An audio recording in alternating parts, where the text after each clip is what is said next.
Hey everyone, welcome to the RotoGrinders Morning Grind Podcast. I'm your host, Stevietpfl.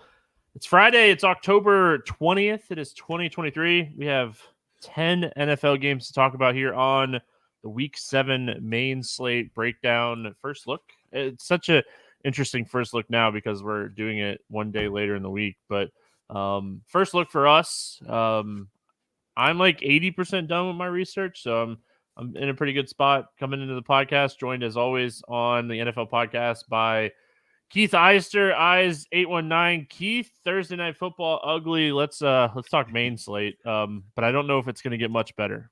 That's what I was going to say. Exactly. Yeah. We've got some ugly low totals on this slate. Only 10 games. So yeah, I don't know that the football is going to get much better. Maybe a couple games that we can target, but we'll certainly get in and break that down. I've been busy with some NBA preseason stuff, some MLB playoff projections. So I'm not quite 80% of the way there, but have a pretty good handle on the slate and definitely feel like we can give the people a good breakdown. Jose Abreu smashing home runs. Mocking me for all the times I talked smack against him earlier in the year. He's just like, hey, I'm going to go out in the postseason and just blast everything. So, World Series is going to be phenomenal this year with the 4 teams that we have. These games have been great. So just wild baseball and NBA preseason projections sounds awful. I'm just going to I'm keeping it real. That sounds terrible. So hopefully you can enjoy a nice little glass of scotch when we get done with this thing because NBA preseason projections. What's up, YouTube? Yeezy, Richie, y'all hanging out with us live. Thanks for hanging out. If you want to hang out with us live, we mostly go live at 10 o'clock on the East Coast, Monday or Sunday night through Thursday night. And come hang out with us. RotoGrinders Morning Grind YouTube. Subscribe. We're trying to get to 1,000 before the end of the year. I haven't been pushing it a lot. It's totally my bad. I gotta get back on that. So help us out. Joey in chat says, usually listen to you guys on 1.5x in the morning. Funny hearing you talk normal. I know I'm funny. I sound funny. I sound normal at 1.5, but I sound really funny at normal speed. So thanks for hanging out with us, Joey. Yes, and I agree. This slate is something. So I really quick before we get into breaking each of these games down like we typically do. I came into this week as like, I really hate the slate. And then as I got like in my research and I started doing like my expert rankings and, started working on like expert survey stuff, I'm on some stuff other people aren't on. And I think those are the weeks where it's like boom or bust. And those are my favorite kind of weeks. So maybe I should like this slate, Keith. Yeah, I'm struggling to find a lot of things to like too, but like I said, there are some spots. We'll get into them where I feel like we can be. There's some shifts, right, in like target shares and things like that we can always find an edge, even if the football is bad. We're still competing against a field of opponents that are dealing with the same football games, right? So we can find an edge somewhere. That's always nice. Make some money. Let's do it. For sure. All right. Yes, Top Shot, I agree. Eagles, Dolphins, best game of the weekend, not on the main slate. So we did break that game down on the podcast for Thursday. So, all right, Keith, we got 10 games, fun slate. We start with Washington at New York facing the Giants, 37.5 total in this game. Washington is a 3-point favorite. This game opened at 39.5. It's been bet down. Washington opened at 2. They're at 3. Let's go to the Commanders first here. What are your thoughts here on Washington? Yeah, the Giants defense has been much worse than last year. So I think that we can target some Washington players here. I mentioned a bunch of low totals across the slate. So I don't think playing anything on this slate is crazy, honestly. I don't know if that means I'm getting to Sam Howell. I think Brian Robinson Jr. is completely fine at his $5,800 price tag. Not a huge passing game role, but he does have just enough work where he's viable, I think. Giants have been really bad against the run. Individual targets at the wide receiver position, I'm not sure I'm going there. McLaurin hasn't had the spike weeks like we've seen in the past. He's fine if you want that, but I don't think he's going to be a primary target of mine. plenty of wide receivers to like in that 5K range. Dotson is cheap at 4,600, but he hasn't had a great role the last couple of weeks either. Logan Thomas has been back. He's okay, I suppose, at 3,500. We saw one massive target week for him, but then he kind of fell off last week against Atlanta. So not loving this spot for Washington. I think Brian Robinson is my favorite play here, probably followed by McLaurin or Curtis Samuel. I didn't mention he's been involved as well. He's 4K. So I'm not stacking up this game. I think there are a couple pieces on the Giants side that are usable if you want to make a secondary stack here. Robinson or McLaurin are the two I'm looking at. Robinson is one of my favorite running back plays on the entire slate. I was doing expert rankings last night. I have him ranked first on DraftKings this week. I think that he is an extreme value, like just guy that is jumping off the page for my ratings and stuff that I use for NFL. Just absolutely phenomenal value play. So I love this spot for Robinson. I'm going to be playing a lot of him. I think he is like $2,000 too cheap for a matchup against the Giants. And obviously you're a little bit worried about Gibson, but Robinson is a guy when they're up, he's going to get the carries. He'll get the 18 to 22 carries in a game that they're up.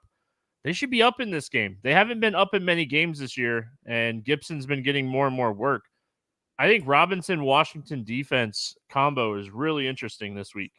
So that's something that I'm looking at. I think with Barkley back, that's going to help the Giants offense overall, but I still think the Washington defense is going to get after whoever plays quarterback for the Giants this week.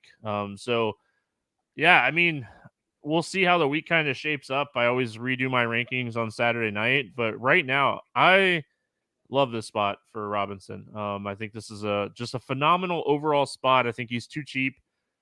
My other thing is, like, I think there's a lot of underpriced wide receivers. The more that I dug through this slate, and I think you could pay up at running back.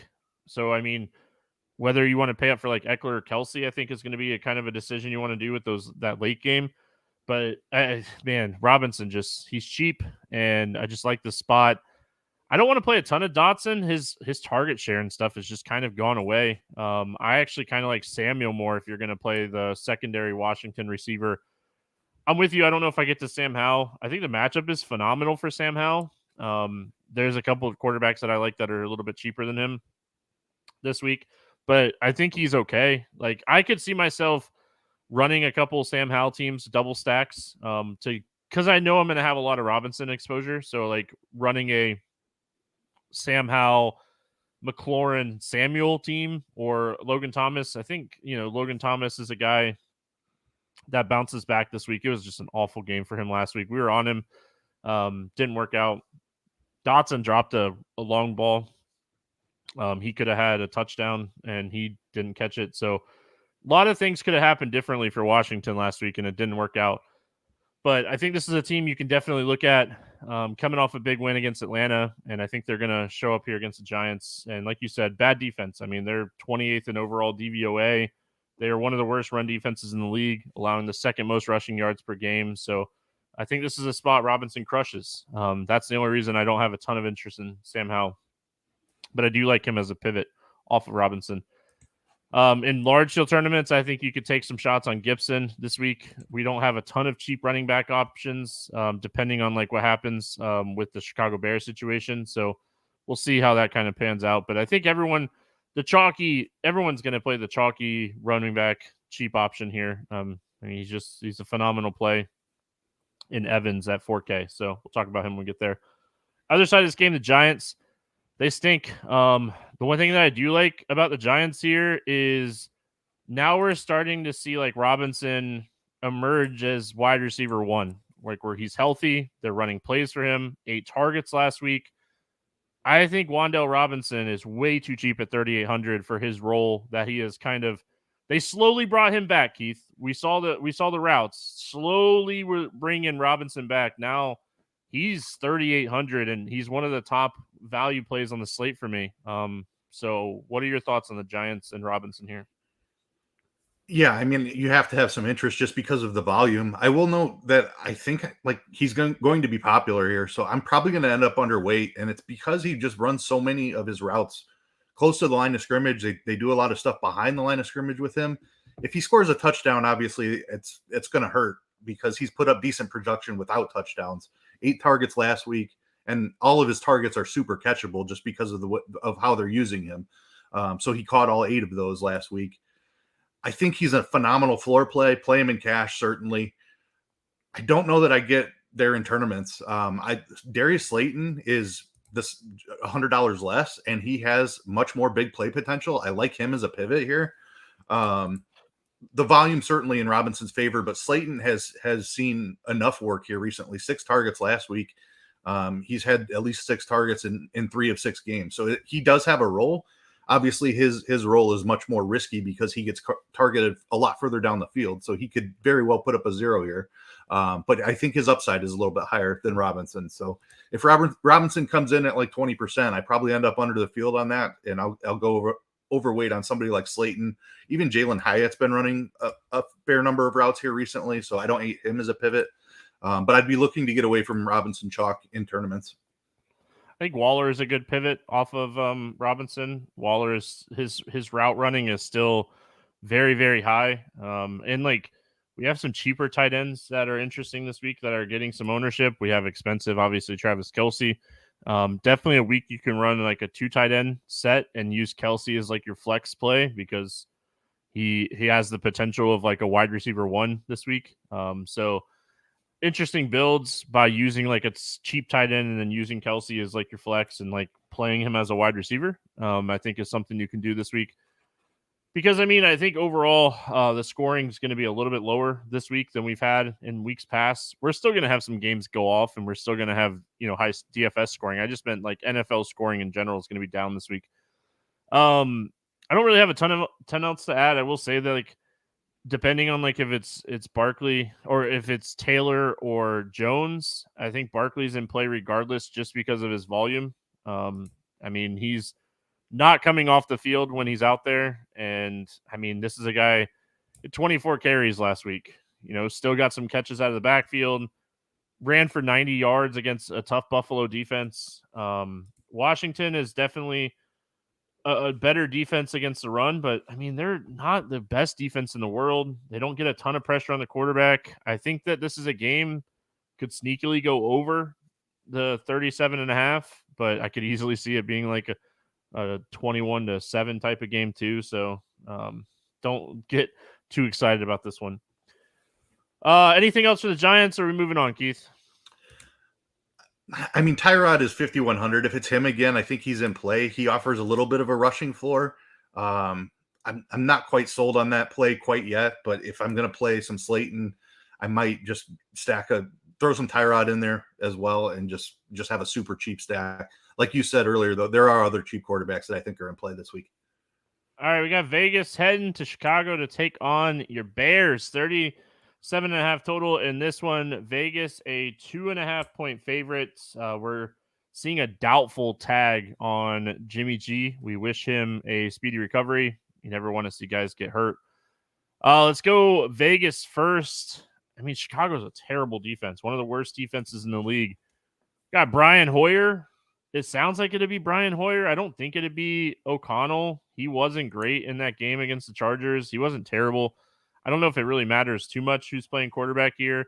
What are your thoughts here on Vegas? I think it matters just because I'm interested in attacking the Chicago defense. I would much rather play Aiden O'Connell than Brian Hoyer. So I'm hoping that O'Connell gets the start again. I know he wasn't good in that last one, but the Chargers have a decent pass rush. They've been an okay defense, far better than the Bears, that's for sure. The Bears have no pass rush whatsoever. O'Connell played really well in the preseason. I think he's set up in a spot here where he could have some success. We know where the targets are going. Adams and Myers have gotten so many of them. Still not sure Adams is entirely healthy, which makes me leery of using him at 8,200. He's probably too cheap for where he should be when he's fully healthy, but for the way that he's looked the last 2 weeks, I don't know that I can go there at 8,200. Jacoby Myers is certainly back in play again. He's been eating up all the targets with Adams kind of banged up a little bit. I like his price tag still. He's up to 6,200, which is just a slight increase over last week when I thought he was one of the best plays, one of the best values on the board. at 5,800. I mentioned Michael Mayer briefly on the podcast last week, and I ended up on quite a bit of him by the time Sunday rolled around. And that first drive, he caught like 3 balls, and I thought he was on the way to smashing. Unfortunately, Garoppolo got hurt, and he ended up with a nice game. 6 targets, caught 5 of them for 75 yards. He's only 2,700, so he's one of my favorite cheap tight ends again this week, regardless of who's playing quarterback. I talked about it a little bit last week, just a super talented tight end. It takes rookie tight ends a little bit to get on the field. They have so much they have to learn with their blocking responsibilities and everything, but he's fully unleashed now. And Mayer, if he's going to get 6, I could even see the targets going up from last week, 6 to 8 targets for 2,700. Sign me up for that. So I'm very much invested in Michael Mayer again this week. Josh Jacobs, I'm getting sick of putting exposure into him for him to continually fail. The role is still incredible. The price tag is palatable. The matchup is phenomenal. So I think we have to talk about Josh Jacobs a little bit. I'm not excited about it. I really want to see it from him, but it's hard to ignore this matchup for him. Is the matchup phenomenal?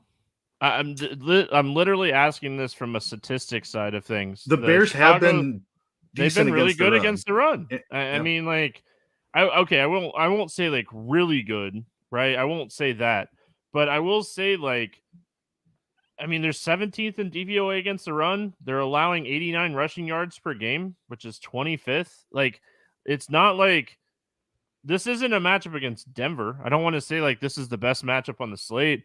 He's getting a ton of love everywhere. I mean, just everywhere. So, I mean, I love being underweight on Josh Jacobs. It's like he's not going to catch a ton of balls out of the backfield depending on like who's playing quarterback. I mean, you know, he has been though. That's part of the role has been incredible. He's been very involved in the passing. He did have 11. He had 11 targets when O'Connell played. So if O'Connell does play, I think that bumps up Josh Jacobs. Like, I mean, I don't want to say I'm going to be underweight on Jacobs. I want to be. I want to see who's playing quarterback.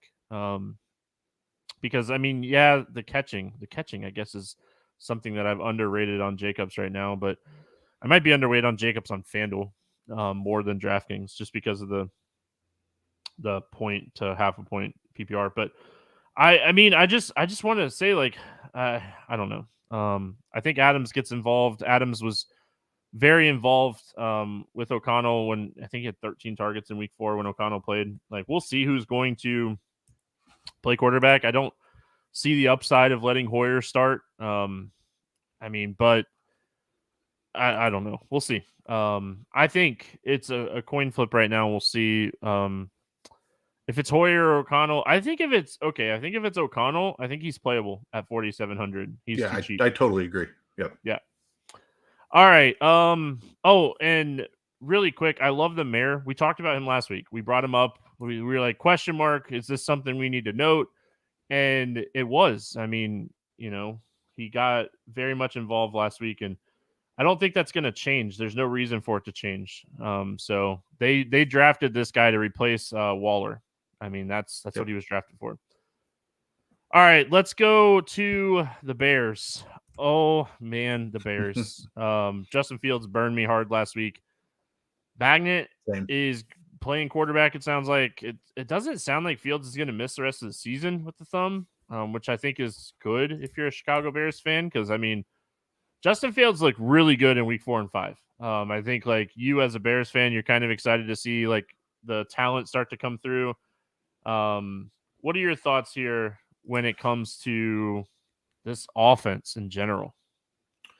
Yeah, I'm really concerned. I mean, Tyson Bagent is a undrafted free agent. Got a little bit of work last week when Fields went down with the injury, and he actually looked competent.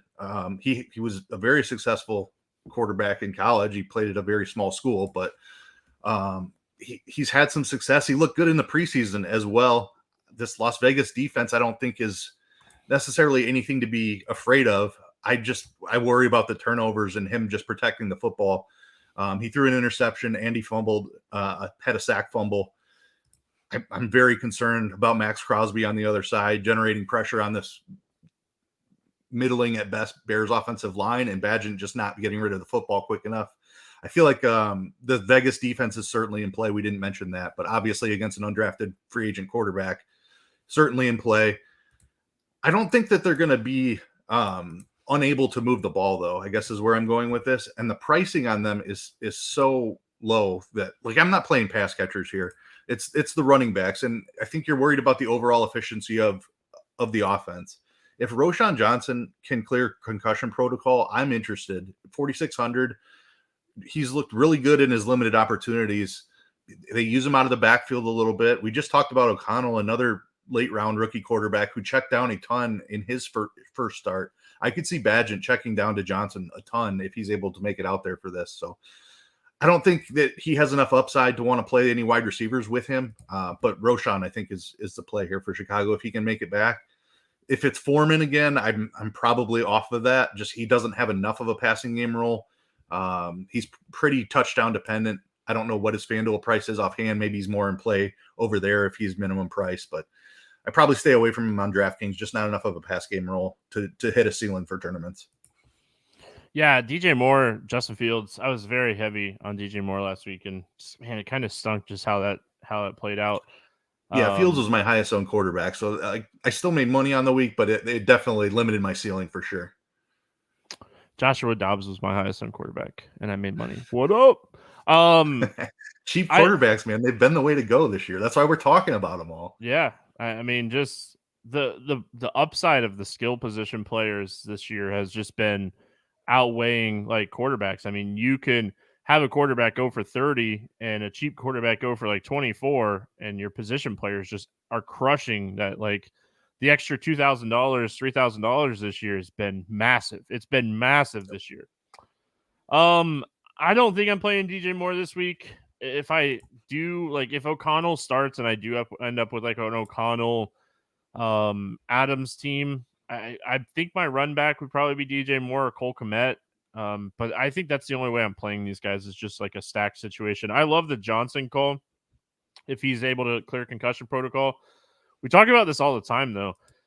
Missing practice on Thursday with concussion protocol is a tough sled to get back from. We see people do it from time to time, but we'll see how this plays out. We should note that Travis Homer, full practice on Thursday. If Johnson's out, Homer could be that like pass catching back because it's not going to be Foreman. So if they do get down in this game, I could see Homer being your run back option on a Vegas stack, or just playing Homer for value. That. Yep, I wanted to mention him as well because he missed last week. They did use some Darrington Evans out of the backfield, but it looks like Homer's going to make it back for this one, and he could have a really nice role. And like we said, rookie quarterbacks like to check it down. Homer has shown an ability to catch passes out of the backfield, so I like that call a lot. And also, I wanted to agree with you on your Vegas defense call. I think they're very interesting this week. All right, moving on. We got Bills, Patriots, 40.5 total in this game. Buffalo, 8.5 point favorite. This game opened at 41.5. It's down to 40.5 as well. I mean, Keith, here's my thing. No one can sit here and argue Josh Allen, Stephon Diggs. No one. Stephon Diggs' role this year has been worth every ounce of dollars you've paid for him.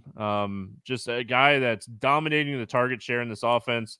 He's put up over 20 fantasy points in all but one game this year. And the game that he put up, he just didn't have like a monster game, but he still had a really solid game. 8,900 for Stephon Diggs this week is a really tough ask in a game Buffalo should dominate. Am I crazy here to think like this is a week we go underweight on Diggs and Allen and just hope that like he doesn't have that like 2 touchdown game? Because I mean, it's tough for me. It's tough for me here to pay the prices for these guys. Yeah, I mean, it's certainly not an appealing game environment. I can't believe that there's a total under 40 in a game that Josh Allen is the quarterback in 2023. Like, if you'd have told me that going into this season, like, I think we all would have been shocked. Yeah, I don't really know what to like. They're premium prices. These are the type of prices we play in like 50-point shootouts that we expect. So the total here is very concerning, which makes the price of Allen and Diggs very concerning. They're really the only two I'm interested in. James Cook just hasn't had quite the workhorse role that we wanted to see from him. Latavius Murray has still been involved. Damian Harris did get hurt last week, unfortunately, so maybe that increases Cook's role a little bit, but I still don't think he's going to have the goal line role. I kind of agree. I'm lukewarm on this Buffalo offense, which seems wild to say just because of this game environment. I don't think New England can do much of anything. Buffalo is dealing with injuries on defense, a lot of them. They lost White, their top corner. They lost Milano, their top linebacker. So but this New England offense has just been so atrocious. It's really hard to like anything on that side, and it's hard to see Buffalo being pushed. And in years past, they didn't need to be pushed, but it kind of feels like all teams need to be pushed this season. So I'm with you that the Allen Diggs stack is just a little bit too expensive, and I'm not all that interested in James Cook either. Yeah, I don't have a ton of interest in Cook. I will say, I like home favorites a little bit more, but I mean, they're a huge road favorite. My problem with James Cook is, I mean, Singletary gets rushing attempts, or not Singletary, Murray now. Yep. Murray gets rushing attempts. Like when they're up in a game, they're really okay with sharing the workload. Harris did get hurt last week. I would be shocked if he plays this week. So it might just be Murray and Cook. So maybe Cook gets a little bit more, but I don't know if it's worth it on a slate where we have so many good running back plays this week. There are a lot of good running back plays this week. So I had no issues finding running back plays on a week where, I mean, maybe that's just because the football is going to be awful, but yeah, I struggle paying the price. I'm not going to sit here and tell you not to roll out, if you're running 150, to roll out some Allen Diggs teams, run it back with a Kendrick Bourne on the other side of this game. Let's go to the New England side. I think Buffalo's defense interesting. If you want to play Cook, maybe pair him with Buffalo's defense because they're so expensive. And just hope that this game is just very one-sided and Cook gets a ton of run. But let's go to the Patriots. We talked about Kendrick Bourne last week. One of the things that we got right. He's cheap again. Came back with 11 targets, looked healthy, and they need to get this guy going. We talked about that last week on how Mac Jones just needs to get it going in general. He had 11 targets on 33 pass attempts. He had 33% of the targets last week for Mac Jones. What are your thoughts here on the Patriots? Yeah, I think it depends on Juju being out again and Demario Douglas as well. If both of those guys are out again, then Kendrick Bourne might be one of my highest owned wide receivers. The role is just incredible. I don't think Devontae Parker is anything to be worried about on the other side as far as stealing target share. He hasn't produced in several years. Bourne very clearly ahead. So 4,400 for a number one wide receiver, a team that's going to be trailing, we certainly assume, and a Patriots offense that's shown they have no problem airing it out a little bit when they get behind. So Kendrick Bourne is the very clear run back if you're doing the Allen Diggs stack. I think for me to play a ton of him, it's going to depend on Juju and Douglas being out again, though. I'd be a little concerned that if he sees 25% of the targets, he's probably still okay at 4,400. But without Juju and Douglas, the chance for 30% targets again is just incredible. Ramondre Stevenson is really cheap. I don't know that I'm going there.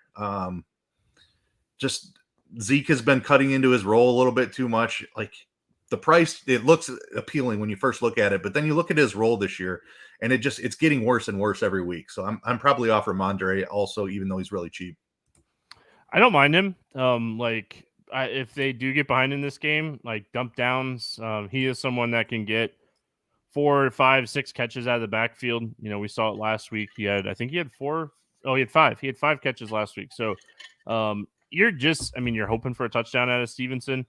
The talent is there. That is the one thing that is there for Stevenson. You're kind of paying for that, but their offensive line has been awful. So that's the biggest concern is just getting it going offensively. But Buffalo is a team that is kind of they're okay against the run. They've been really good against the pass, but they're okay against the run.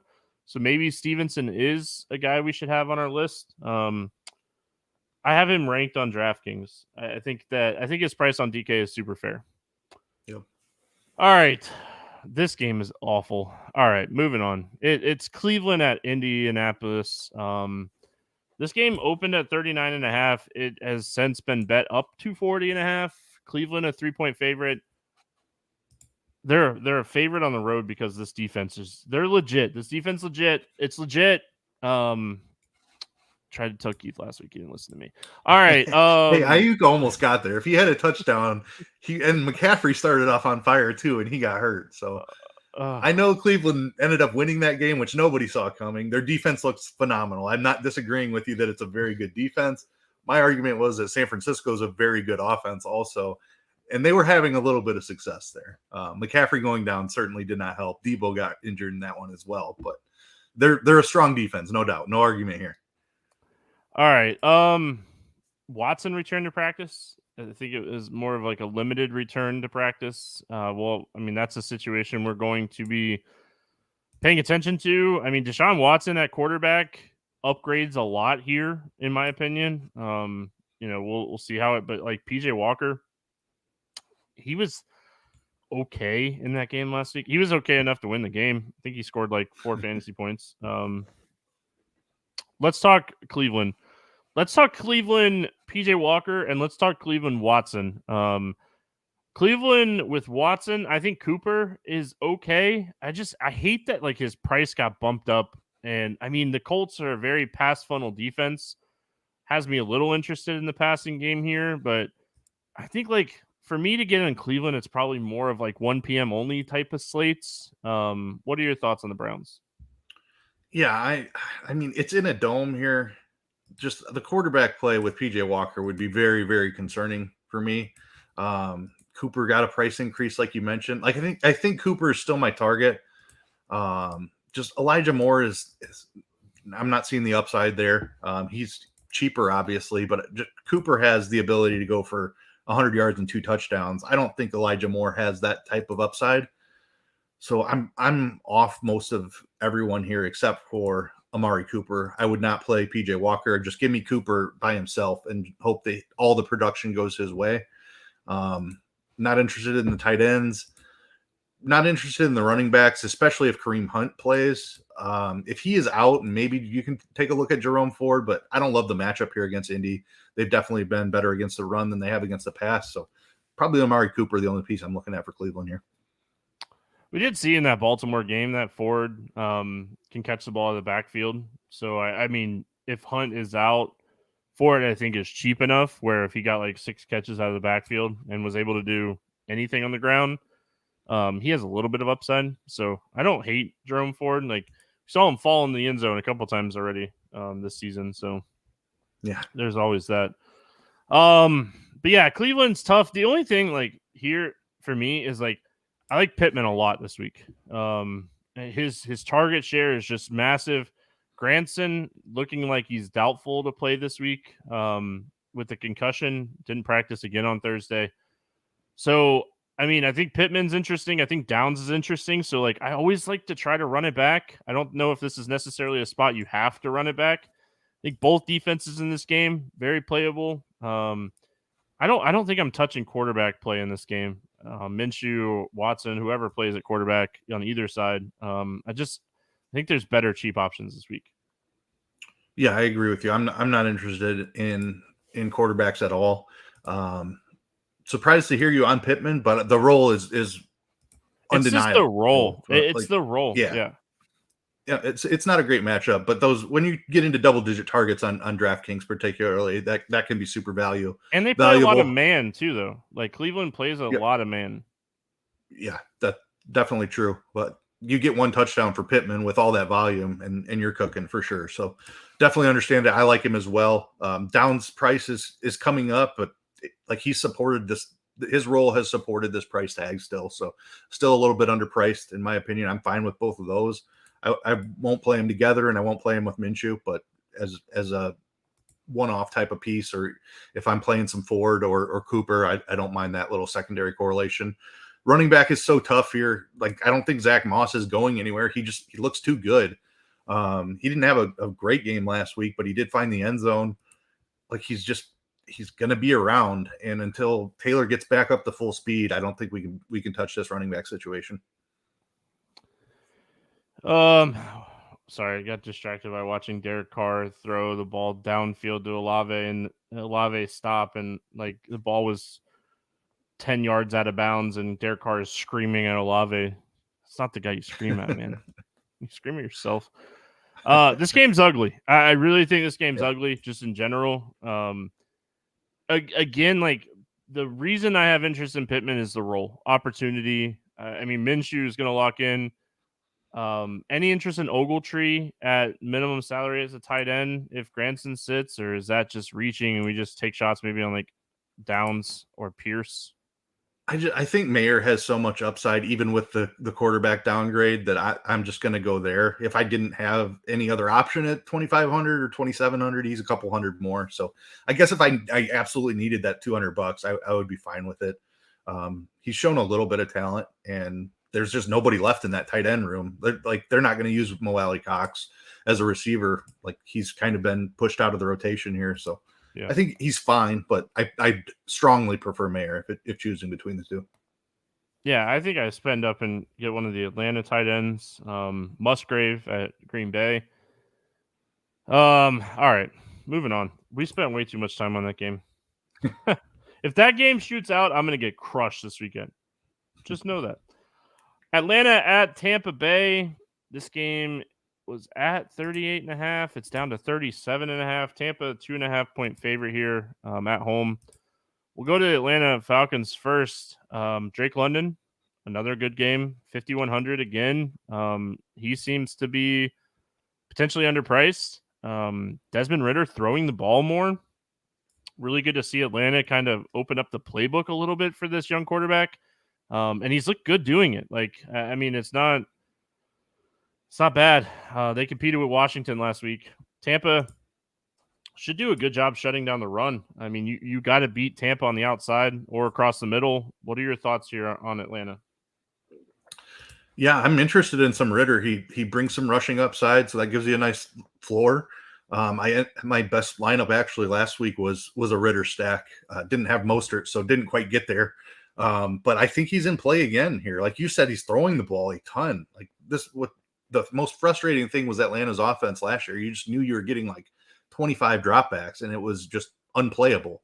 Now he has these talented receivers who were drafted at the top of the draft in Drake London and Kyle Pitts, and they're finally starting to come up with some production here. So I'm pretty excited actually about this Atlanta offense. Ridder at 5,200 is very much in play for me.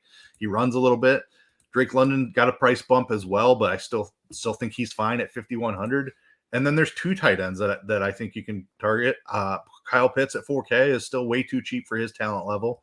And Jonnu Smith has had a legitimate role here ever since week 2. At least 5 targets last week. He had 6 in every game before that. Caught a touchdown last week, so he still got there. But Jonnu Smith's role, I'm totally fine with. If I don't have the 400 to get up to Pitts with London and Ridder, I'm fine going to Jonnu. Yeah, I mean, we're realistically Drake London and Pitts and Jonnu are like wide receiver 1, 2, and 3. They're using Jonnu and Kyle Pitts in the slot a lot. And I mean, Mac Hollins will get a few targets. I think he only had 2 targets last week. Scotty Miller had a couple targets last week. But realistically, looking at like snap share and everything else, like, I mean, we got to keep playing these tight ends, I think. So I think both tight ends are in play. And I hate to say it. I think Pitts has the lower floor, maybe higher ceiling, but I think Jonnu is like the better play right now. His role just is phenomenal. Don't sleep on Drake London in this spot. I think Bijan, this was what I was super worried about coming into the season. I talked about this a lot on XM this summer about just them using Algier and like him not getting enough targets out of the backfield. Like, this dude is extremely talented. Extremely talented. No one's going to sit here and say Bijan Robinson's not extremely talented. Just, I mean, it's a 2-headed monster, and he needs some touchdowns. If they get behind in this game, I think Bijan out of the backfield, 6+, 7+ targets. So DraftKings, I think Bijan very much in play. I think you could play him on FanDuel as well, just because I do think he has touchdown upside, talent-wise. But Atlanta, really interesting team. I'm with you. I think Desmond Ridder is somewhat interesting this week. I think Tampa's interesting. Going to the other side of this game, Tampa's pass offense has not been awful, and you kind of want to throw the ball against Atlanta. Their run defense is somewhat good. I think this is a spot where, kind of what we talked about with Sam Howell last week. We talked a lot about like McLaurin and like how you had to attack the outside against Atlanta. Atlanta ranks 29th in DVOA against the pass. They just haven't been challenged by many teams on the outside. I think Tampa is a team that can challenge them with Godwin and Evans. If you're looking at these Atlanta guys, I think that you run it back with an Evans or Godwin. No one has the right answer. You can never get these guys right, but you play them both. Yeah, I mean, just from what you're saying about the outside stuff, that leads me to Evans. They're so close in price. Like a lot of the times, Godwin will be like $600 or $800 cheaper than Evans, so that makes it a tougher call. Because Godwin is priced right next to Evans, I think it's a pretty strong lean for me, Evans over Godwin. And I'm generally more of a Godwin guy than an Evans guy, but I think the matchup suits Evans a little bit better. I don't know that I'm playing Baker. I probably just go Ridder and a cheap receiver there, and then go with Tampa Bay wide receiver rather than take up some exposure on Baker stacks. But I don't think it's crazy. He's really cheap. He's not even that much more than Ridder, honestly, just 100 more, in fact. So I don't think it's crazy. But I try to limit my pool a little bit, and I'll just hope to get the guy who has the rushing ceiling as well. So Ridder over Baker for me, but both of the receivers in play for sure. I think we have to give Baker a thought because, I mean, he does scramble run. Like he's not like a design run guy, but he'll have these like scramble 8-9 yard runs from time to time. And he could throw, like he has so much talent around him. The talent is why you take shots on Baker Mayfield. Like I don't want to say it, but he's actually looked okay. I mean, like we knew he was going to struggle against Detroit. Detroit's defense is super underrated. I think people are starting to come around to it now. We knew he was going to struggle. We talked about it last week. I think this is a fantastic bounce back. Like, again, I don't think Atlanta's defense has been challenged enough when you're just looking at like who they've played this year. I mean, they played Carolina week 1. They played Green Bay week 2. Detroit week 3. Jacksonville week 4 across the pond. That was a weird game where all the players looked exhausted. Houston week 5, Washington week 6. I'm not putting Baker Mayfield ahead of any of those quarterbacks. I'm just saying, like, this defense hasn't been challenged, and when they have been challenged, they've struggled. So, I mean, look what McLaurin did last week. I think that's a perfect example of the upside that is potentially there for one of these guys. And I think I'm with you. I think Evans is the guy. McLaurin had 6 for 81. If he scored a touchdown last week, he would have been very highly up there with a bunch of the other wide receivers. So Evans or Godwin, I'll probably play both of them. I'm not getting cute and going to like a Trey Palmer. He is getting more involved. I don't think this is a week I play Otten, even though this defense has struggled against tight ends. His role is just so minimal. I think it's Godwin or Evans, maybe Baker, Evans, and Godwin stacks. I think that Baker's cheap enough that you can make that work. We do have a question in YouTube if we have any interest in White. I like his role. He's on the field a ton. Atlanta's run defense is solid. I think this is tough. Yeah, I like his price more so than his role. They've been using Keyshawn Vaughn quite a bit the last couple of weeks. You're right. Yep. So I think he's taken a bit of a role hit over the last few weeks, but the price is coming down with that. As a guy who's talented catching the ball out of the backfield, he's certainly in play. I would use him as a run back on Ridder stuff more than I would use him as the guy that's going to run for 2 touchdowns. I think his upside comes from catching the ball out of the backfield. He, for what it's worth, I don't even have him White written down on my sheet. And I think I had like 13 running backs written down. White didn't make my list. All right, moving on. We got Detroit at Baltimore. 43.5 total in this game. Baltimore, a 3-point favorite.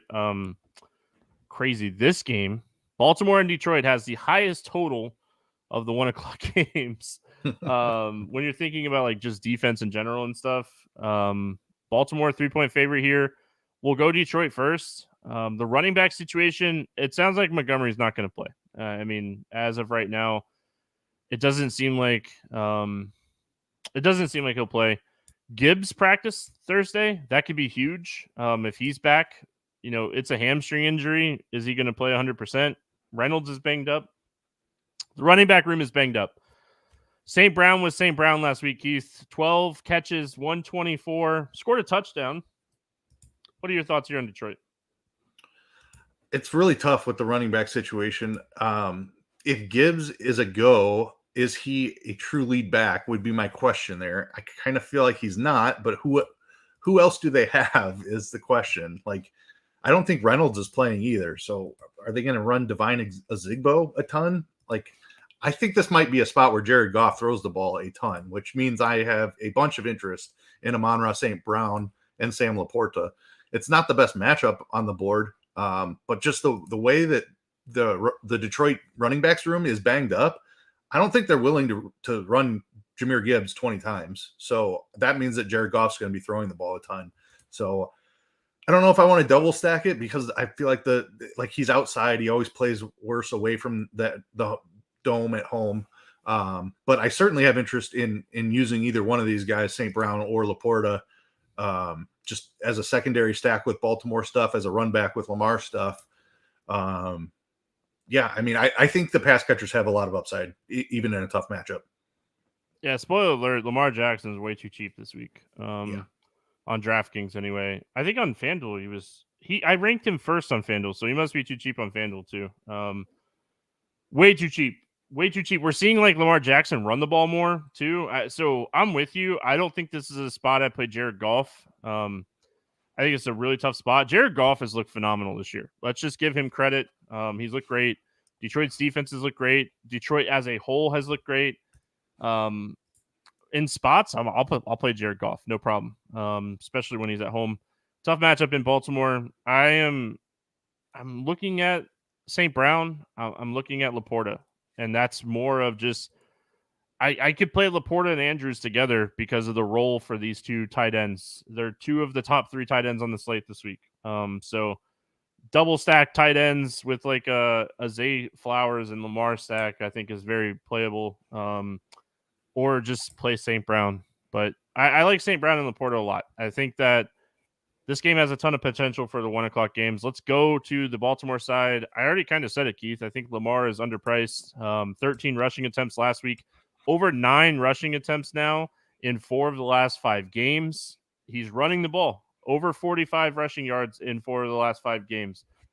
This is a guy that has 2 touchdown rushing upside, and he's 7,600 at quarterback. Talk to me here about Baltimore. Yeah, Baltimore might be my favorite team of the week. And it's not because of the matchup. Like, Detroit is a very good defense. I don't think they've really been tested a ton, though, either. They play in a really weak division. Obviously, they held Kansas City down in week 1. That was a Thursday night game to open the season, so maybe you can say that Kansas City wasn't quite at peak performance there. But I do believe in this Detroit defense. It's Baltimore's pricing, though, that I'm so interested in. You talked about Lamar at 7,600. We know where his targets are going. They're going to Zay Flowers and they're going to Mark Andrews. And both of those guys are 5,700. Like, that is way too cheap for the talent on this offense and the amount of volume that they're receiving. Zay Flowers with another 8 targets last week. We know Mark Andrews has double-digit target upside. We've seen it multiple times before. 6 targets for him last week. I'm like, you can double stack Lamar, and I don't think you have to do that, but the price of his 2 pass catchers, I think it's very viable to double stack him this week. And just hope that he throws for the touchdowns instead of the runs for the touchdowns, and that's how he gets there. I'll have single stacks as well because he obviously has as much rushing upside as anybody in the league. But it's a tough matchup, but we talked about low totals across the board on the entire slate. So I think Lamar is my favorite quarterback on the whole slate. I'm going to play a ton of Zay Flowers and a ton of Mark Andrews with them because that's where the ball's going. I don't think Odell Beckham or Rashad Bateman is near enough involved for me to want to take chances on them. They're both really cheap. If you have a different opinion on that, by all means. But I think I even prefer Nelson Aguilar over like Odell Beckham. Like, Beckham just doesn't look like he has any juice left. Bateman has trouble staying on the field. But it's very clearly Zay Flowers, Mark Andrews as Lamar's top 2 targets for me. Yeah, I think like Beckham and Aguilar are like coin flips to me. I think that those are the like it's not Bateman. I can tell you that it's not Bateman. So like if you're double stacking, whether you're doing like Lamar Andrews or Lamar Flowers, like those are the two guys I like the most. Maybe you double stack with like one of the cheap guys just to kind of free up some money. And just hope one of those guys catch a touchdown. I think Nelson Aguilar has more touchdown upside. He has definitely been more of a red zone threat than Odell Beckham Jr. So Odell Beckham is, like you said, he's just his ADOT's really low. He'll have like one or two really good catches and then like kind of just disappear. But I think it's a bad fit for him. I think Baltimore was a bad fit for him. I'm just being honest. But the good thing about Baltimore in general is you kind of know who to play. You play Lamar, you play Flowers, you play Andrews. Yep. Yeah, there's some secondary pieces here, but you're not touching the running back situation. Detroit has been phenomenal against the run. I mean, they rank third in DVOA. They're rated number 1 on Pro Football Focus as run defense. No thoughts and no chance I'm even touching this year. Running back situation. Lamar's the running back anyway, so it doesn't matter. You get to play him a quarterback. All right. Arizona at Seattle. We move to the 4:00 games. I think all of the 4:00 games are solid. We talked about like how this week kind of all four of the 4:00 games I think are super solid. So I don't want to be winning a tournament heading into the 4:00 games with very low PMR. That's all I'm going to say. 44.5 total. Seattle 7.5 point favorites. Arizona. Kyler Murray got activated this week. It sounds like Dobbs is the guy, though. Murray, they're going to be very careful with him coming back from a torn ACL last year, December, I think. Talk to me here about the Cardinals. One of the things I got wrong last week is just trusting DeMarcado, even with Ingram coming back. That hurt some really good teams. I'm not worried about Marquise Brown's role and what happened last week with him. I think he's one of the top value plays on the slate again. 11 targets again. Dobbs is now playing for a job with Murray potentially coming back. Like he's trying to show what he has. And I mean, the Seattle defense is getting better and better, but they're really struggling against the pass. They've been phenomenal against the run, but they're struggling against the pass.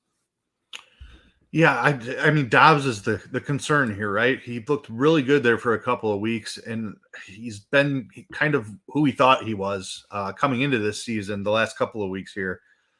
I still think they're playing from behind, and they're throwing the ball plenty in this situation. I'm not sure I'm getting to Dobbs, but I'm definitely getting to Marquise Brown. 11 targets. A lot of them were uncatchable. Only caught 4 of them. But that's 3 weeks in a row with double-digit targets. So I agree that Marquise Brown he's way underpriced. I'm going to keep playing him. The Seattle pass defense, just real quick on that they were without Tariq Woolen for a couple of weeks, who's one of the top corners. Their rookie corner, Devon Witherspoon, looks awesome as well. So I do think this pass defense is better than what they've shown this season. But that being said, like the price on Marquise Brown is just too cheap, and I have to take shots there. I think that's really all I'm interested in. It's like I'm interested in the other side of this game as well, so I might end up with quite a bit of exposure to Brown. I'm looking for another piece that I like. Ertz is losing work. We haven't seen him get the same type of target share that he had at the beginning of the season. I don't know that McBride has a big enough role that I want to go there yet either. So it's just Marquise Brown for me here, I think. Yeah, I think Marquise Brown. I think Michael Wilson is someone. If you're wanting that other piece, I think it's Wilson. I will say, like, they're getting very involved in this offense as well. So, like, maybe he's a guy. Like, I think both of those cheap options are interesting. Like cheap run backs. I think Brown's the guy. 27% target rate again last week. Moore had a 17% target rate. It was the second highest. He had 7 targets and ran 10 fewer routes than Michael Wilson. So I think Moore has a little bit of upside. If you're looking for like that cheap wide receiver to have in your stacks, and their top corner's coming back. I haven't checked. I don't think he shadows. I mean, if you're thinking like maybe Brown gets a little. Yeah, so maybe I think they're going to move Hollywood around where he's not getting that guy a lot. So I think more at 3,500 though. I mean, he scores a touchdown. They've designed runs for him. Like he's had 2 big runs already this year. I think he's interesting at 3,500 as a punt play here. Yeah, I like that call. Good pivot away from Wan'Dale Robinson, who I think is going to be a lot more popular than both of these guys too. I think he's going to be chalk. I'm with you on Robinson. Yep. Seattle, DK Metcalf. He's just angry last week. He was so angry. He had 10 targets and he was angry.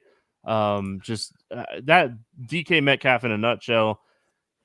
Man, what's not to like about Seattle? I mean, Geno I think is okay. My problem with Geno is like Walker could easily run 2 balls in here. I think Geno needs to have like 3 touchdowns to hit like that ceiling. Arizona is definitely a spot for that to happen. I think we should talk about Walker first, though. Charbonnet is dealing with a hamstring. Didn't practice again Thursday. If Charbonnet is out, they're not going to run a lot of Dallas, if any DJ Dallas out there. I think this is a Walker plays 80-85% of the snaps, only comes out when he needs a breather type of game against one of the worst run defenses in football. Yeah, I mean, I think Walker's one of the best running back plays on the entire slate. I'm a little bit concerned about the ownership, especially if Charbonnet gets ruled out. I almost hope that Charbonnet plays so that it doesn't send his ownership to the sky, because he could get really popular here. People don't think that this Arizona defense can stop anyone, and I kind of agree with that. So Walker's a great play. It'd be a really tough fade. Just it depends on where the ownership comes in. He's a phenomenal play, but I think how I'm playing this game is if that comes to fruition and Walker's like 30%, I'm going to be playing the Geno double stacks. We haven't really seen him hit this year, but DK had a very nice game last week. Lockett, we know, has a massive ceiling as well. He's only $6K. I like that price quite a bit for him. And Jackson Smith and Jigba might be my favorite wide receiver under 4K. 5 targets last week. We've seen him get a lot more involved here recently. Just a rookie wide receiver who hasn't quite been fully integrated into the offense yet, but I think we continue to see his role grow as the year rolls on. So 3,900 for Smith and Jigba. We know he is a very talented guy, first round draft pick. 3,900 is just not enough for him in this matchup here against Arizona, who I think Seattle will be able to move the ball any way they want. Hopefully they throw it around through the air quite a bit before Kenneth Walker takes over. And hopefully I'm just hoping for the touchdown variance, right? You hope that your wide receivers catch a touchdown each and Walker only scores once instead of twice. And that's kind of how the Geno stacks get there over Walker. I mean, you hope Walker doesn't score and you get 3 touchdowns from Geno, all 3 of them to DK beautiful. And Lockett. I mean, that's what you're really hoping for. Let's be honest. Listen, I think you could play both sides of this, right? I think you play the running game. I think you could play the passing game. I think you play Seattle's defense with Walker. I think all of that is playable this week when looking at this game as a whole. That's what makes it a phenomenal game DFS-wise. There's different ways to build sacks out for this game. So, yeah, I feel like this is a spot Geno could have a big game. I really do. Me too. And I could see Walker having a big game. Like, I could see it either way. Just like ceiling wise, I think like you kind of want it to be Geno because he's going to have a lot lower ownership than Walker is. All right, moving on. Like I said, I like that game. Moving on to another game that is kind of sneaky good. You know, the Steelers and Rams, 43.5 total here. Rams, the 3-point favorite. I'm struggling with the Steelers side of this game, Keith, and I need you to talk some guidance into me here because I want to play the Rams side. Everybody wants to play the Rams side. What are we doing with the Pittsburgh Steelers this week? Big news, Deontay Johnson, full practice Wednesday. Sounds like he'll get activated before this weekend. And, I mean, it's good and bad. I mean, no Deontay Johnson. Pickens is clearly cut like the top option to play here. But Johnson is $5K in a game where we potentially have a lot of interest in the Rams side of this game. Yeah, I do have interest in the Rams side. So I'm with you. I'm struggling to figure out the Pittsburgh side. I think it might just be Deontay Johnson. You just have to trust him coming off the injury. 5K is certainly a price point where you can take shots. He's a guy that we've seen get double-digit targets before. So I I'm worried about the quarterback play, but I don't think this Rams defense is anything to be frightened of either. So I could see paths to Deontay Johnson catching 8 to 10 balls in this spot, especially if they're playing from behind. I don't have a ton of it. Like Freiermuth is banged up, and I don't have any interest in the tight end room whatsoever. Pickens would really be the only other guy. The running back situation has been a nightmare all season long. So it's really Pickens or Deontay for me, and only going to be run backs on the Ram stuff. Yeah, I mean, I don't want to touch the running back situation.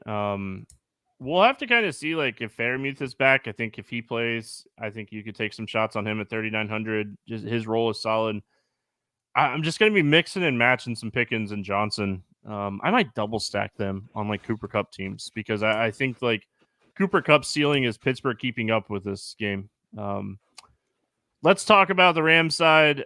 Stafford's cheap on FanDuel. I don't think like he's a guy that I have a ton of interest on DraftKings just because we have a lot of cheap options on DraftKings. On FanDuel, like Stafford opens up a lot of stuff on FanDuel. So I think he's very playable on FanDuel. Obviously, the big talk this week is the running back room here. Zach Evans looks like he's going to be the guy that's going to get the opportunity. They do have Royce Freeman. They signed Myles Gaskin off the practice squad. Rams, Keith, talk to me.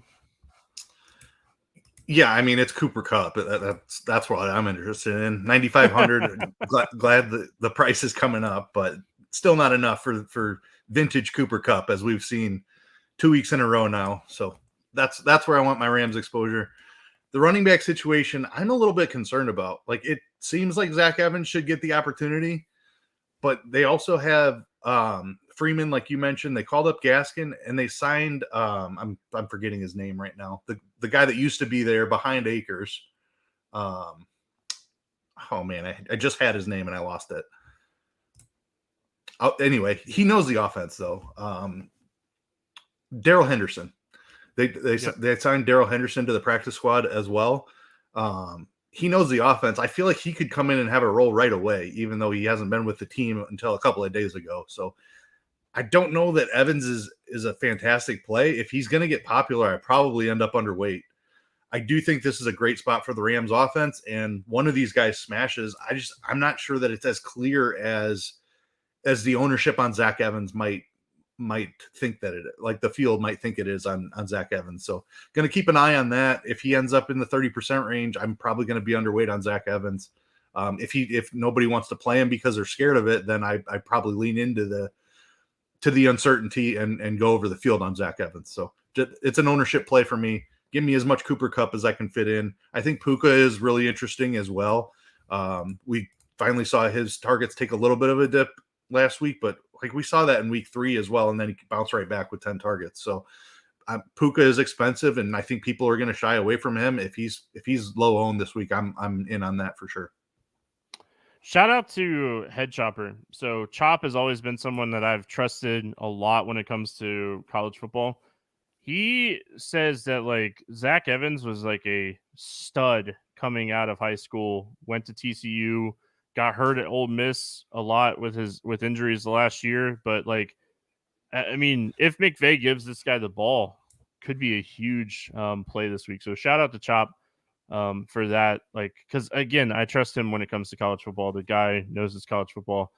I love Cooper Kupp this week. I'm with you. I don't know how much Tyler Higbee I get. I do like the fact that like he's projected for like 4% ownership. So if I double stack, you could, Stafford, Kupp, Higbee on FanDuel, and that's FanDuel. Like, I don't think I get to Stafford on DraftKings. I think that on FanDuel, at his price, I get to him and take some shots, potentially stacking Higbee and Kupp together over there. But I mean, FanDuel, there's some good tight end plays where like there's still a lot of value at tight end on FanDuel as well. But I think on FanDuel, if you're playing Stafford, you could double stack Cooper Kupp, Tyler Higbee. You're hoping Stafford throws for 3 touchdowns because he's not going to rush and get you a ton of rushing upside. I think that's it, right? Not much else to add. Thoughts on Chops? Thoughts on Evans?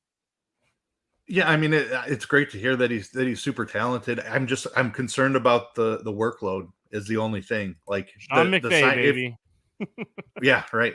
If like I could see whenever inactives come out or whatever, like if Henderson gets elevated from the practice squad, now we've got another name to deal with who already knows the offense. Freeman has been up every week this season, I think, so he certainly can be involved. I'm not doubting the talent on Evans. I'm not doubting the spot. I love the spot against Pittsburgh, but it's the role that I'm concerned about. He's cheap enough where he doesn't need a huge role, but yeah, I'm in. I'm going to play some. It just depends on what the field ends up doing, whether I end up underweight or overweight. He's certainly a guy I feel like I want to take a stand on. Like I don't want to just play him at the field. I feel like I can get an edge either if I feel like he's if he's too popular, I want to be underweight. If he's not popular enough, I want to be overweight. Yeah, I mean, it's Thursday. We have him currently at 18% on DraftKings. I think that's fair. Yeah, I mean, I like that number quite a bit. I'd probably go over that number. It's the price. If we do project him as like the starting running back, 4K starting running back against Pittsburgh, who's really struggled against the run this year. I mean, we guess we should have said that, but Pittsburgh is allowing 143 yards rushing per game this year. It's the fourth highest in the NFL. I mean, so that obviously helps the upside a little bit for a 4K guy. I mean, you're playing him because he's 4K. That's why you're playing him. Yeah. All right. Game of the week. I almost switched it just around because like just to finish on this game, but it's not my favorite game, so I left it because my favorite game is last. Chargers Chiefs 47.5 total. The Chiefs a 5.5 point favorite here. We'll go Chargers first. The Chiefs defense, they're looking legit, man. They're 9th in total DVOA, only allowing 198 passing yards per game. I mean, some of that's opponents, right? We gotta pump the brakes a little bit. They played Chicago, they played the Jets, they played Denver. I mean, Minnesota had a tough game. We have to pump the brakes a little bit as far as like quarterbacks that have played this defense. This game has all the potential in the world. It has all the ceiling upside in the world. Eckler, Allen, Palmer, maybe Everett. I mean, I really think you just kind of stick to the studs here. Allen and Eckler and maybe a little bit of Herbert. You play the studs and just hope that they show up in a big spot. Yeah. Eckler and Allen are two guys you definitely want exposure to. We saw Eckler come back last week and jump kind of right back into that role. His efficiency was way down, but it was a really tough matchup against a very good Dallas defense. I do think the Kansas City defense is solid. I don't know that they're in a top tier of the NFL by any means, but they're certainly much better than they have been in years past. I feel like Kansas City is going to play from ahead in the spot, and Eckler is so good out of the backfield. Like we know he can catch 10 balls out of the backfield if that's what they decide to do. And Keenan Allen has just been getting so much of the target share since Mike Williams has been out that I'm going to be loaded up on him. I think he's too cheap for this spot. I think slightly prefer Allen over Eckler just because the rushing efficiency we saw from him last week, maybe he's not quite 100%. And I know Keenan Allen's going to be just targeted a ton. Like I can't see a world where he doesn't get double-digit targets in this spot. 8,600 just too cheap for the role that he's going to have. If he finds the end zone, he's going to smash. Not as sold on Everett. Palmer is the guy that I'm struggling with. Like his role has looked really good. He just hasn't done much with it. Another 7 targets last week. That's 3 weeks in a row with 7+ targets.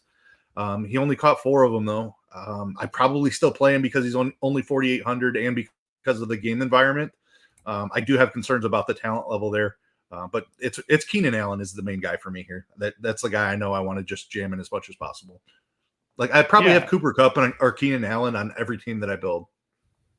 Oh, one of the two, is that what you're saying? Yep. I think just one of those guys is going to smash. I'm almost certain of it.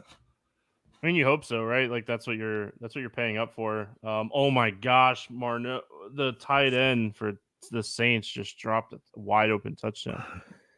I will say this: last year, Week 11, Kansas City, LA Chargers, Keenan Allen, 8 targets, 5 catches, 94 yards. I mean, it wasn't a monster game. different offensive coordinator is what we have to keep reminding ourselves. Yes. And Mike Williams is out. Mike Williams is out.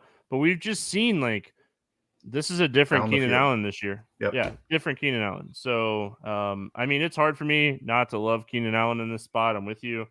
Gosh, how do you not love him in this spot? I just think, like, Palmer is a guy that's cheap, that, like, if Allen's struggling, Palmer, I mean, he's getting the targets. He's over 60 yards in 3 straight. Like, he just needs the touchdown. He had 4,800 touchdowns, 60, 70 yards, 5-6 catches. You're there. That's kind of it, I think, on the Chargers. I really don't want to go deep diving here. Going to the Chiefs side of this game, there's going to be a lot of talk about Mecole Hardman coming back. Whatever.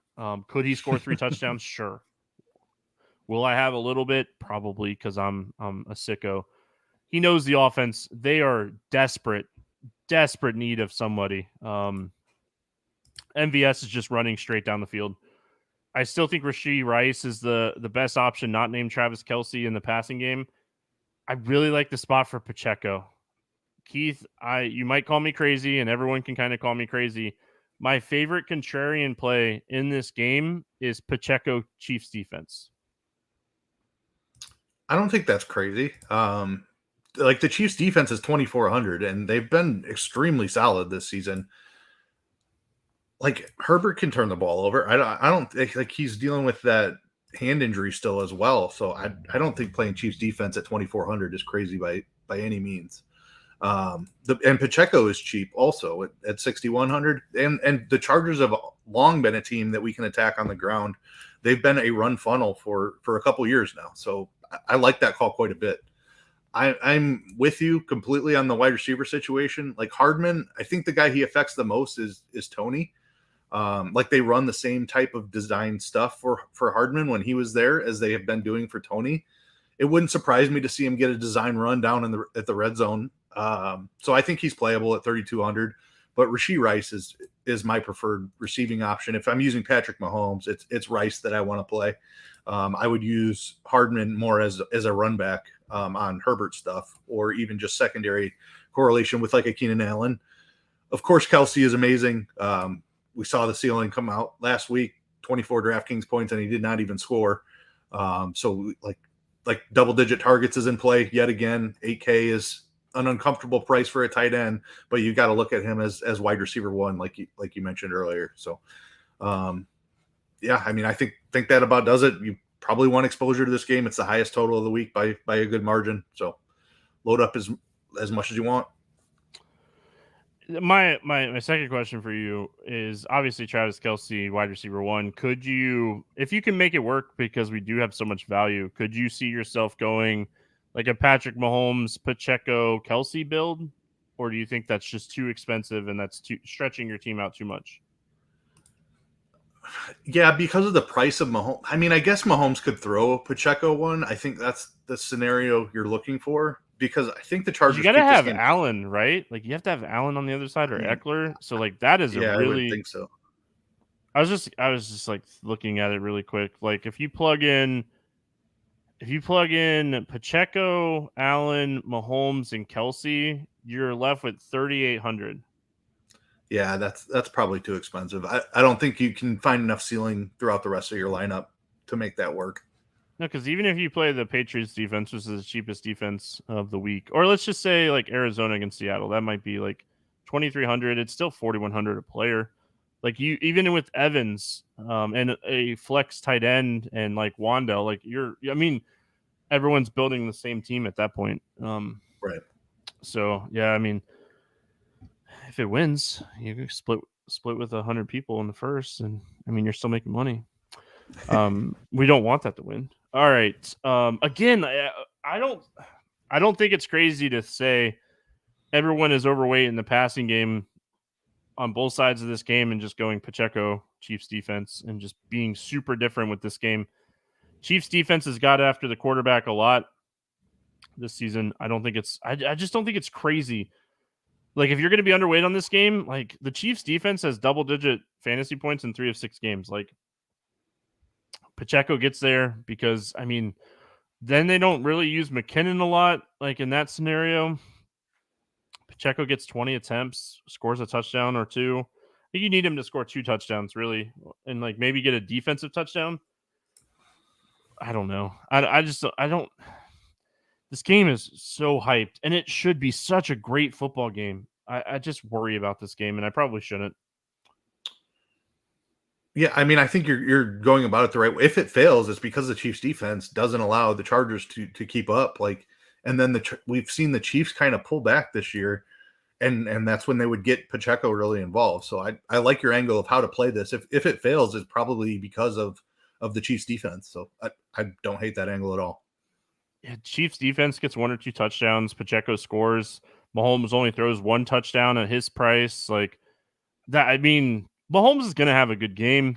I mean, I'd be shocked if Mahomes doesn't have a good game here. Yeah, but I mean, he could go 290-2 and not be optimal easily. Like that's if he what doesn't we get keep the talking bonus, about with the expensive quarterbacks. Yeah, exactly. His pass catchers are just bad, man. I mean, and they're just using so many. Like stacking the Chiefs is so hard because none of the secondary pieces are playing. Watson might not play. I mean, does that bump up somebody? I don't know. Who knows? Maybe it bumps up McCole Hardman. maybe McCole Hardman goes right into the Watson role. I think Justin Ross is the guy, but he's still not going to see enough of the field that we can target him. I don't think. Maybe Rice runs even more routes, which just solidifies my interest in him. But yeah, Chiefs wide receivers are tough. Green Bay Packers, Denver Broncos is where we finish. 45 total in this game. The Green Bay Packers, a 1.5-point favorite on the road. Keith, my favorite game of the week. I love the Green Bay Packers coming off of a bye. Extra week for Christian Watson to get healthy, be available. He's 5,600. Jordan Love is 5,800. It opens up everything you want to build. You can triple stack it or double stack it with Luke Musgrave at 3,300 at tight end. I love the Green Bay Packers against this terrible Denver defense. Yeah, I mean, this is a fantastic spot. I'm completely with you. The Christian Watson thing looks so juicy this week. 5,600 for what this guy was last year, it would be way too cheap for this matchup. Coming off the bye, like you said, should be fully healthy for the first time this year. We saw 7 targets from him going into the bye. Like, he is way too cheap. I'm a little bit concerned that the entire field is going to see this and he's going to end up as a chalky wide receiver. Having Marquise Brown in the same price tag certainly is helpful.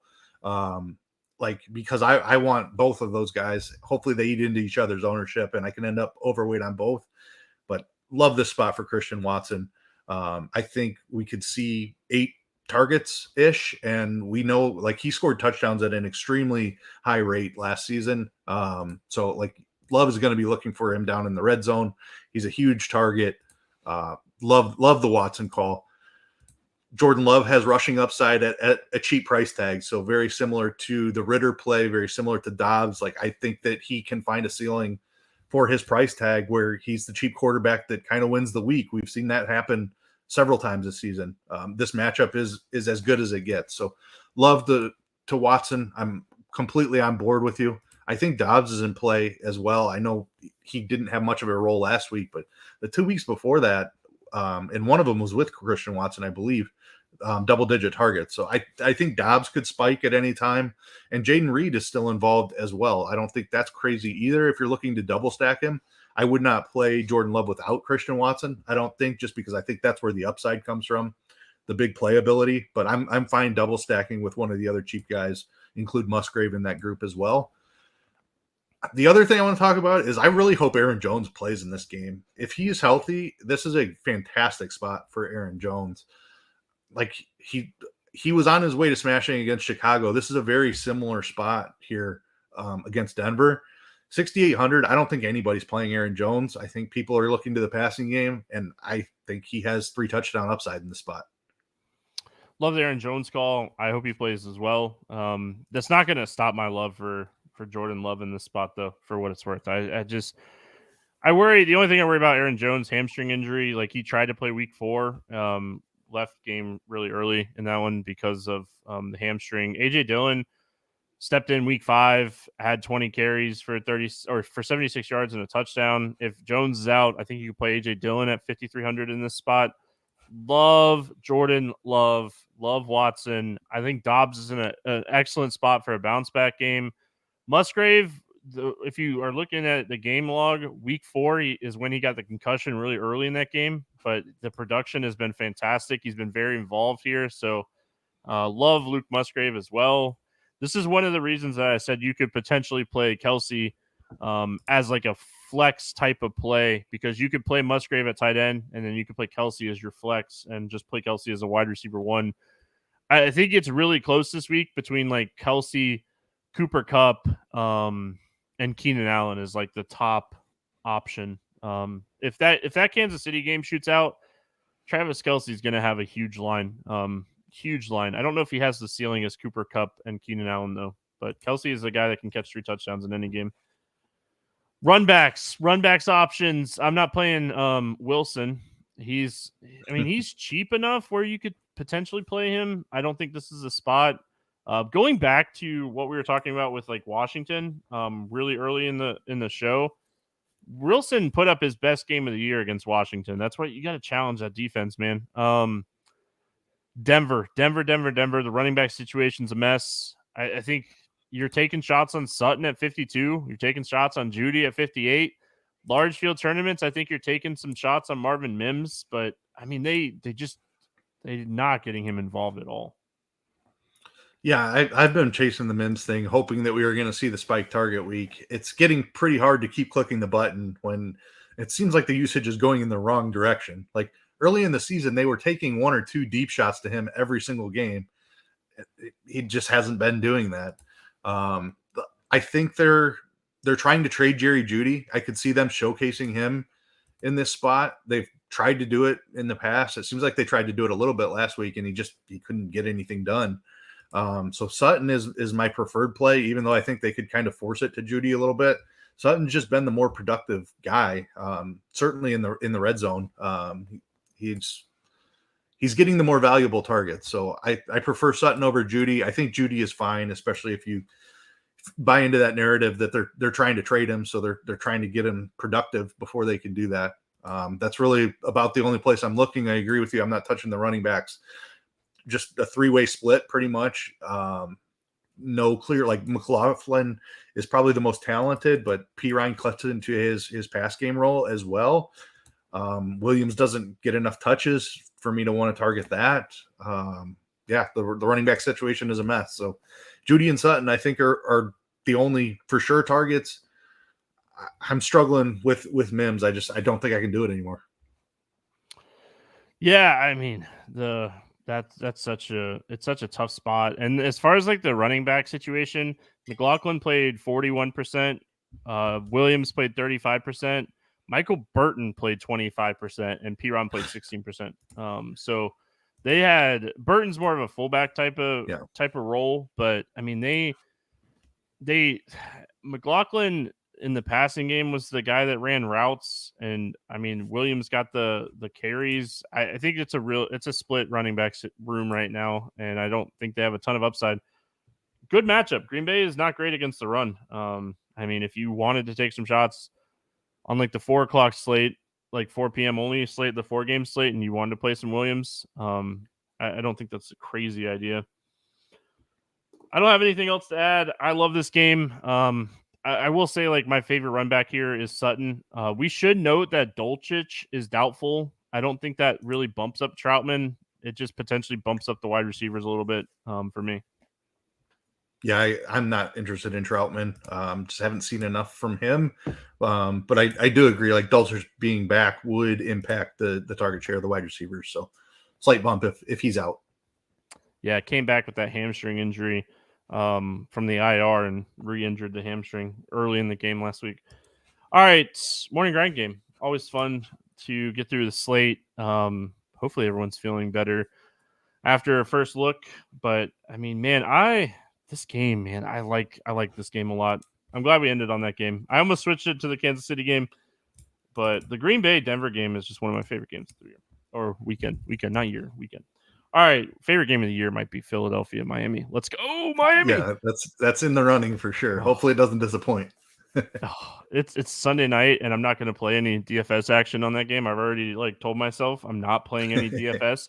I'm going to watch it as a fan, so it's not going to disappoint unless the Dolphins lose. That's as simple as that for me. All right, let's morning grind game. I delayed so we can switch everything over, or I could switch everything over myself. Quarterback for 300 plus passing yards. Who's getting the job done this week? I think it's a good spot for Geno Smith and this Seattle passing attack. I think Kenneth Walker is going to be one of the highest owned running backs on the slate. I'm gonna play a bunch of Geno. I like that call.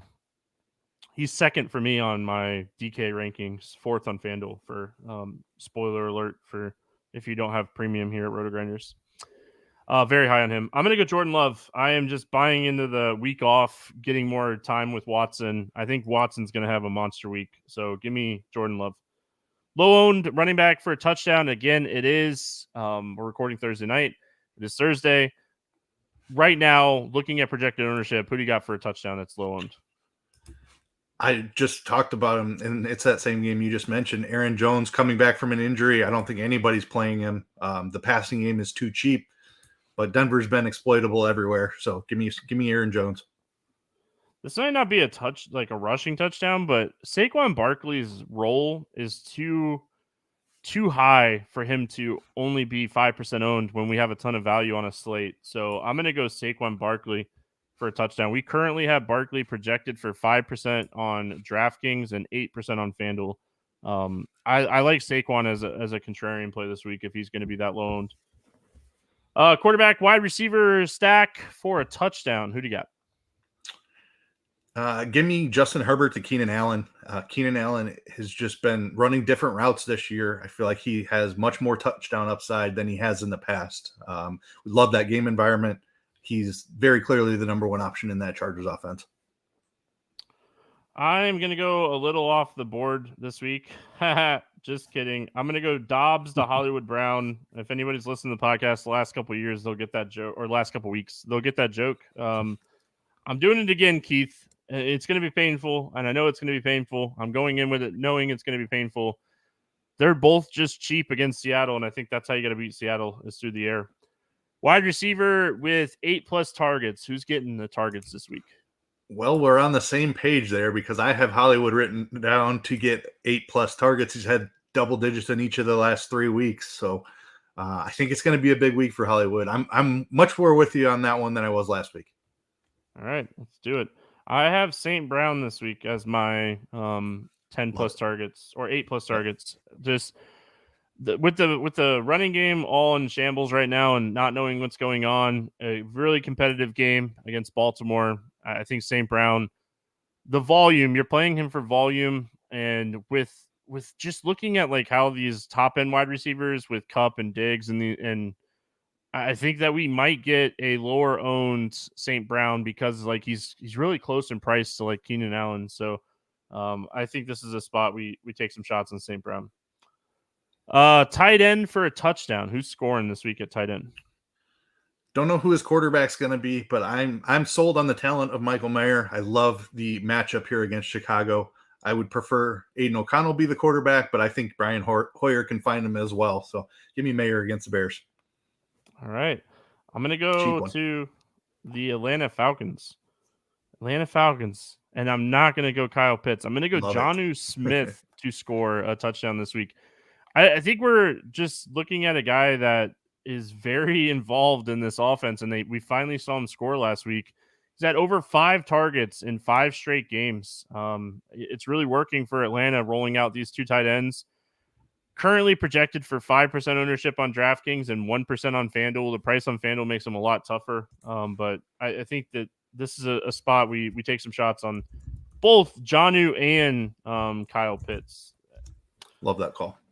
Defense wins championships, except for in the NFL. Who do you got for a defense to score 10+ points? Give me the Raiders against my Bears. Tyson Badgett, I think, can have some success through the air, but he's going to make some mistakes as well. Wouldn't be surprised if the Raiders get the ball, find 3 turnovers in this spot. if they scoop and score one or pick six, would not surprise me at all. So I'll take the Raiders. I hate playing like chalky defenses, but like it's not even close for me this week. The Cleveland Browns are my favorite defense. I just love this spot for them. I think that they're going to get after Minshew. We talked about Pittman. I like Pittman, but they're going to get after Minshew. So I'm going to play some Cleveland Browns, and I'm going to play them. They're probably going to be my highest owned defense this week. All right, shifting gears to the betting side here. I didn't look how we did last week. Let's look really quick. How did we do last week, Keith? A lot of red. I was 2-2. I was 2-2 on the bets. Yeah, you went 2 for 2. I went 1-3. I had the Houston money line. I missed the over in the Rams. Missed the over in Madison's rushing yards and Justin Fields passing yards. So, all right, we got to bounce back. 2-2 and 1-3 is not good enough. I'm just saying how it is. What do you got this week for your against the spread or money line bet? I'm going Detroit +3. I still feel like they're an undefeated or an underrated team. This Baltimore offense is like they don't have any running game. I believe in the passing game. I like the game environment overall, but Detroit's defense is really solid, and they're just an underrated team. I don't feel like they should be 3-point dogs, even on the road in Baltimore. This is one of the ones that I have written down. I write down 2 every week. I actually wrote it down as Detroit money line. So I think love it. I think if you want to take the +3, take the +3. It's fine. So I do like the money line as well. I definitely think Detroit has a chance to win this game.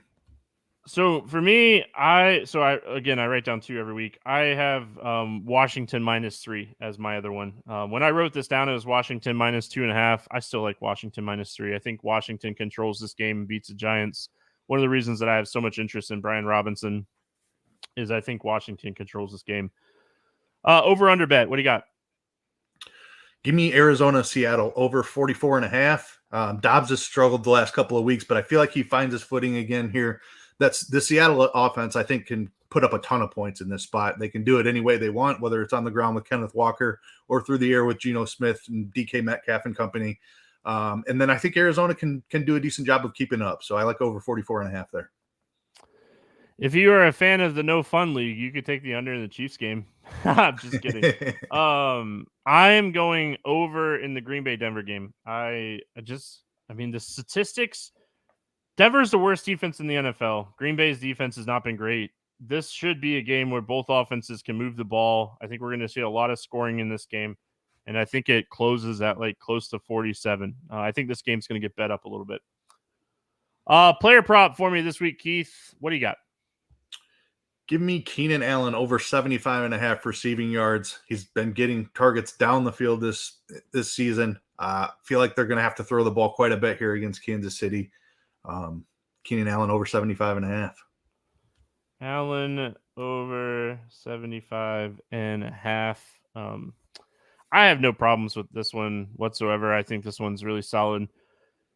I will say, like, this week there wasn't as much like jumping out to me on like the main slate, but this one like with this guy healthy in a game that I expect to be really competitive, give me Sam Laporta over 41.5 receiving yards. I will say, like, our projection model absolutely loves this one. It's one of the highest like percentage differentials on scores and odds this week. I think this is just a phenomenal spot.